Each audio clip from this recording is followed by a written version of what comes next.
अस्सलाम वालेकुम नाजरीन, मैं मोहम्मद असलम हुसैन सियासत की खबरों में आप सबका इस्तकबाल करता हूँ। पाकिस्तान की जानिब से अक़वाम मुत्तहिदा में कश्मीर का मसला उठाने पर हिंदुस्तान ने सख्त बरहमी का इजहार किया है। हिंदुस्तान की तरफ से वज़ीर ख़ारजा जयशंकर ने अपने खिताब में पाकिस्तान की सख्त मजम्मत करते हुए कहा कि जिस मुल्क ने उसामा बिन लादेन जैसे सबसे बड़े दहशतगर्द की बरसों तक मेज़बानी की, उस मुल्क की हिमायत की वजह से हिंदुस्तानी पार्लियामेंट पर हमला हुआ। वो हमें कश्मीर के मामले में दर्ज देने की कोशिश ना करें। जयशंकर ने मजीद कहा कि जो लोग खुलकर दहशतगर्दी का सहारा ले रहे हैं, इनकी अक़वाम मुत्तहिदा में भी कोई जगह नहीं होनी चाहिए। उन्होंने अक़वाम मुत्तहिदा से अपील की कि वो दहशतगर्दी के मसले पर सख्त रवैया अख्तियार करे और सरहद पार से हो रही हर किस्म की दहशतगर्दी रोकने के इक़दाम करें।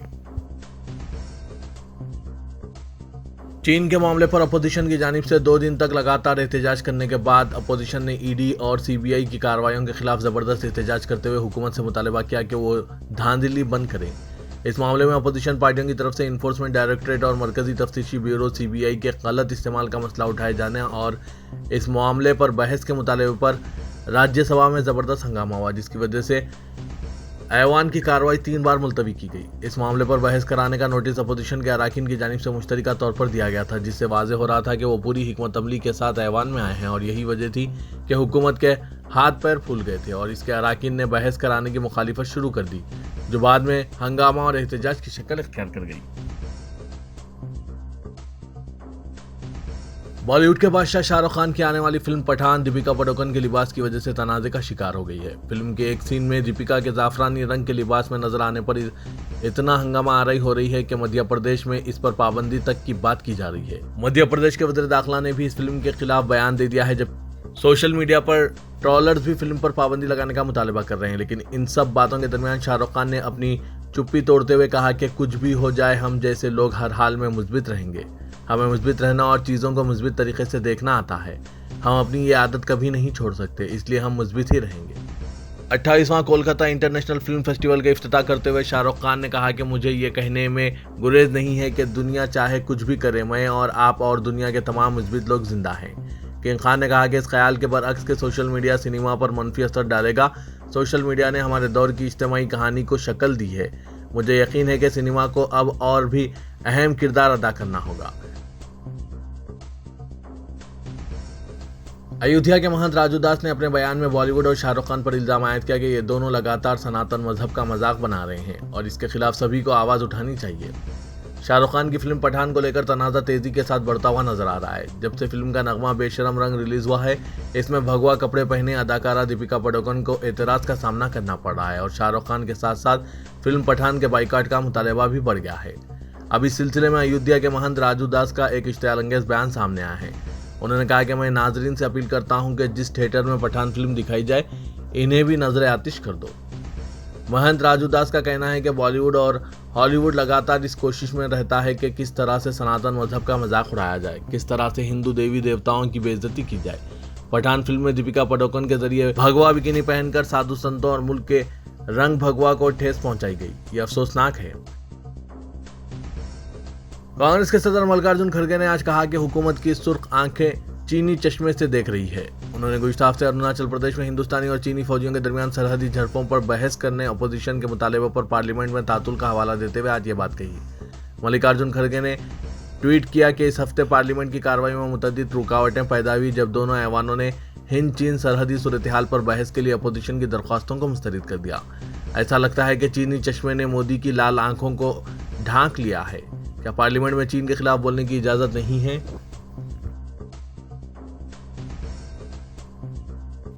बिहार में शराब साने से फौत होने वालों की तादाद बढ़कर 26 हो गई है, जबकि चीफ मिनिस्टर नीतीश कुमार ने खबरदार किया है कि अगर लोग गैर कानूनी शराब पिएंगे तो मरेंगे। चीफ मिनिस्टर का यह दो टोक तबसरा एक ऐसे वक्त आया जब इनकी नशाबंदी पॉलिसी पर सख्त तनकीदें की जा रही है। इनके साबिक सियासी मुशीर के बशमूल कई गोशों की जानिब से मुतालबा किया जा रहा है कि नशाबंदी कानून मनसूख कर दिया जाए। नीतीश कुमार ने रिमार्क किया कि जो पिएगा वो मरेगा। उन्होंने अपने मौक़िफ़ पर कायम रहते हुए कहा कि ये इनकी निजी ख्वाहिश नहीं है बल्कि रियासत की ख्वातीन की पुकार है। नीतीश कुमार ने नशाबंदी नाफिज करते हुए कई ख्वातीन तंजीमों की जानिब से सताइश हासिल की है। दिल्ली ख्वातीन कमीशन की चेयरपर्सन स्वाति मालेवाल ने ऑनलाइन प्लेटफॉर्म पर तेजाब की खुलेआम फरोख्त पर फ्लिपकार्ट और अमेजॉन को नोटिस जारी किया है। दिल्ली के इलाके द्वारका में गुज़िश्ता रोज़ एक 17 साल लड़की अपने स्कूल जा रही थी कि 2 मोटरसाइकिल सवारों ने इस पर तेज़ाब फेंक दिया था। फिलहाल लड़की को तशवीशनाक हालत में अस्पताल में दाखिल कराया गया है। कमीशन को पता चला है कि मुलजिम ने ऑनलाइन शॉपिंग पोर्टल फ्लिपकार्ट के जरिए तेज़ाब खरीदा था। कमीशन ने यह भी पाया कि तेज़ाब ऑनलाइन शॉपिंग प्लेटफॉर्म्स जैसे अमेजॉन और फ्लिपकार्ट पर आसानी से दस्तयाब हो रहा है, जो कि गैर कानूनी है।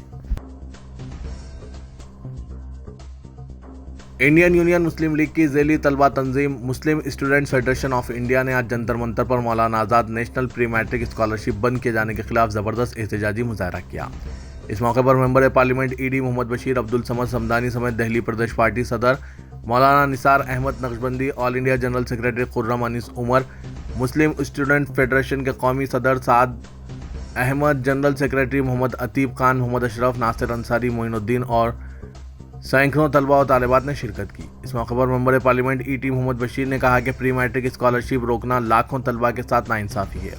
मुआशी तौर से कमज़ोर तलबा अपनी तालीम जारी रखने के लिए प्री मैट्रिक स्कॉलरशिप पर मुनहसिर थे। ये प्री मैट्रिक स्कॉलरशिप स्कीम अब वापस ले ली गई है। हुकूमत हिंद ने इस स्कीम से दस्तबरदारी की कोई ख़ास वजह नहीं बताई।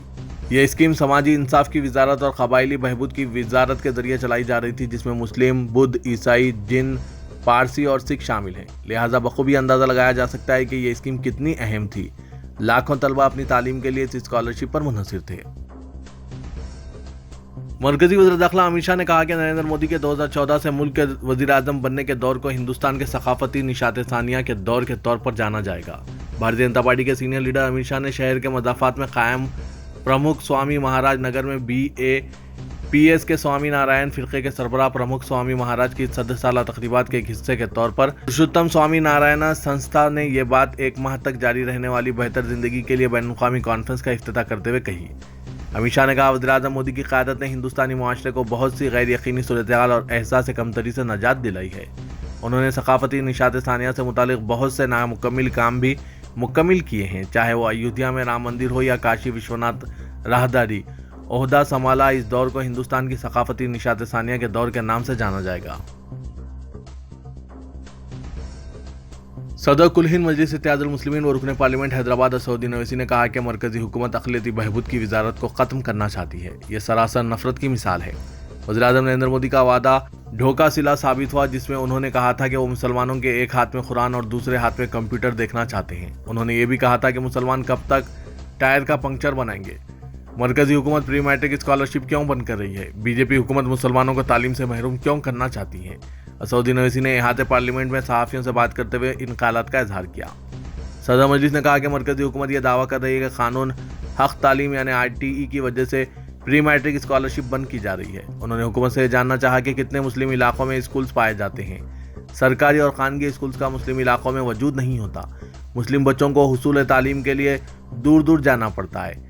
ओवैसी ने कहा कि मरकजी हुकूमत के इदारे RDIC की जानिब से 2021-22 के आदाद-ओ-शुमार नवंबर 2022 को जारी हुए, जिसमें बताया गया कि प्राइमरी स्कूलों से हायर सेकेंडरी स्कूलों तक बच्चों का जो दाखिला होता है, इनमें सबसे कम मुसलमान बच्चे हैं।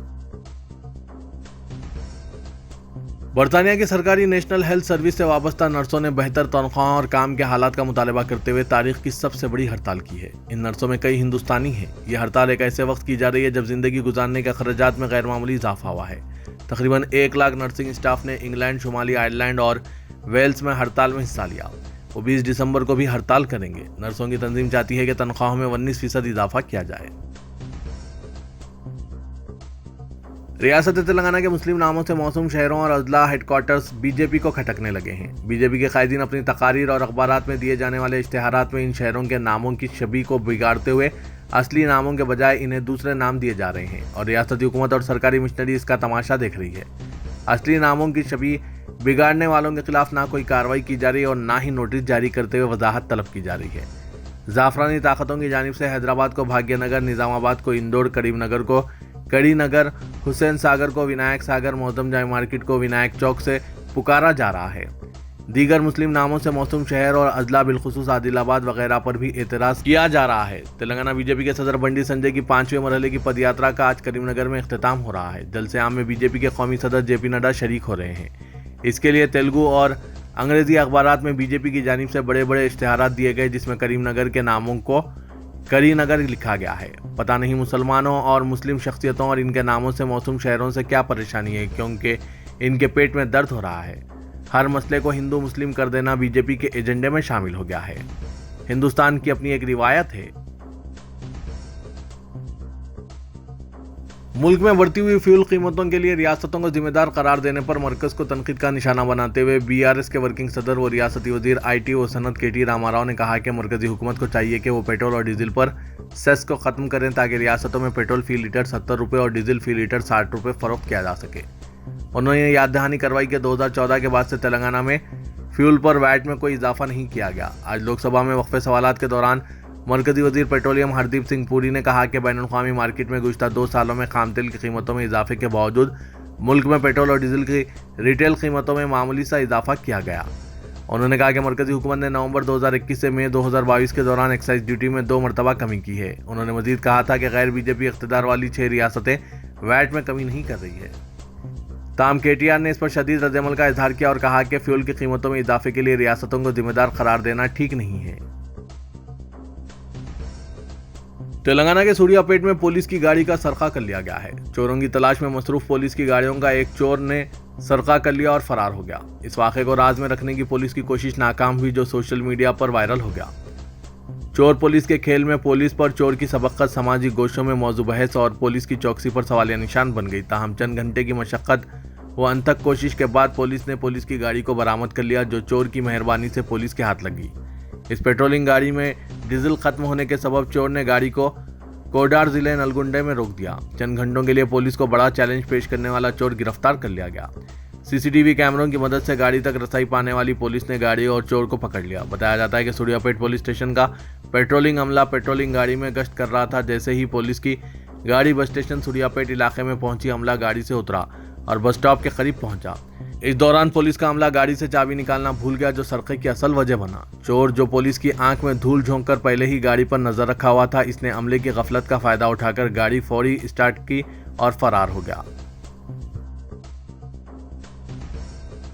नई दिल्ली में भारत राष्ट्र समिति के आगाज के बाद चीफ मिनिस्टर तेलंगाना के चंद्रशेखर राव ने दूसरे दिन भी पार्टी को वुसअत देने की सरगर्मियों को जारी रखा। केसीआर का दिल्ली में दूसरा दिन भी मसरूफ तरीन रहा और कई सियासी पार्टियों के कायदीन ने मुलाकात करके बीआरएस के क़याम पर मुबारकबाद पेश की।